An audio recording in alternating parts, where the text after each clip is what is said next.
নমস্কার, আমার চ্যানেলে আপনাদের সকলকে স্বাগত জানাই। আজ আমি ক্লাস 3 রায় মার্টিন কোয়েশ্চেন ব্যাংকের সেকেন্ড এক্সাম গণিত জলপাইগুড়ি জেলা স্কুলটির সমস্ত প্রশ্ন উত্তরগুলো সলভ করে দেখাবো। তাহলে চলো শুরু করে যাক। প্রথমে আছে শূন্যস্থান পূরণ করো। 4 গুণ 200, 4-এর সাথে 200 গুণ করলে কত হয়েছে? 800। দুটি বিজোড় সংখ্যার যোগফল একটি জোড় সংখ্যা হয়। 3 অঙ্কের বৃহত্তম সংখ্যাটি হলো 3টে 9, মানে 999। 9 গুণ 8 সমান 72, 8 9 72। তারপরে আছে নিচের প্রশ্নগুলি সংক্ষেপে উত্তর দাও। এই চিত্রটিতে কটি ত্রিভুজ আছে? এই চিত্রটিতে 8টি ত্রিভুজ আছে। 1টা 2টো 3টে 4টে 5টা 6টা 7টা 8টা। তাহলে কটি ত্রিভুজ আছে? 8টি। 5 সপ্তাহে কত দিন হয়? আমরা কি জানি 1 সপ্তাহ সমান 7 দিন, তাহলে 5 সপ্তাহ সমান 5 গুণ 7 সমান 35 দিন। দুটি 50 পয়সা কত টাকা হয়? দুটি 50 পয়সায় 1 টাকা হয়। মানে দুটি 50 পয়সা মানে 50 দুটি 50 পয়সা মানে 100 পয়সা, তাহলে 100 পয়সা সমান 1 টাকা, তাহলে 1 টাকা হয়। নিচের প্রশ্নগুলি সংক্ষেপে উত্তর দাও। ভাজ্য, ভাজক, ভাগফল ও ভাগশেষ লেখো। 183 ভাগ 5। 183 আর 5 আমরা ভাগ করে দেখব। এখানে ভাগটা করেছি 5 3 15, 5 থেকে 8 বিয়োগ করলে হবে 3। এখানে 3টা নামলো 5 6 30, 30 আর 33, তাহলে এখানে 3টা নেমে যাবে। তাহলে ভাজ্য হয়ে যাবে 183, ভাজক হয়ে যাবে 5, ভাগফল হয়ে যাবে 34 আর ভাগশেষ হয়ে যাবে 3। তারপরে বলেছে প্রতিটি ঘুড়ির দাম 8 টাকা হলে 95টি ঘুড়ির মোট দাম কত? প্রতিটি ঘুড়ির দাম 8 টাকা হলে 95টি ঘুড়ির দাম হবে 95 গুণ 8। তাহলে আমরা এটা গুণটা করে দেখি। এখানে অঙ্কটা করেছি প্রতিটি ঘুড়ির দাম 8 টাকা, 95টি ঘুড়ির দাম হবে 95 গুণ 8 টাকা সমান 760 টাকা।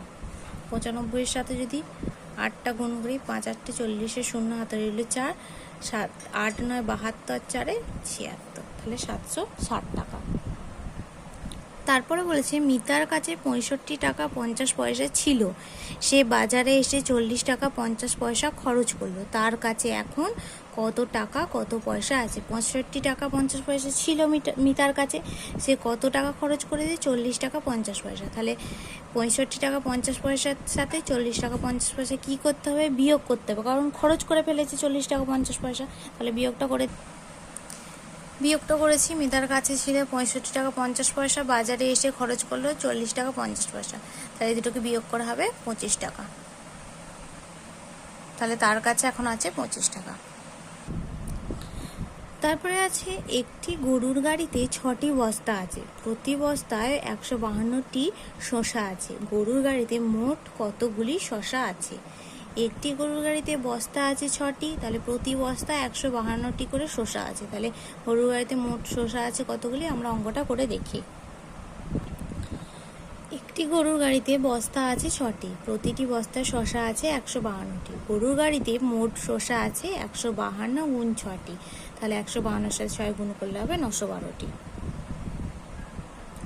তারপর বলেছে 826টি আম 4 জন বন্ধুর মধ্যে সমান ভাগে ভাগ করলে প্রত্যেক বন্ধু কটি করে আম পাবে ও কটি আম পড়ে থাকবে?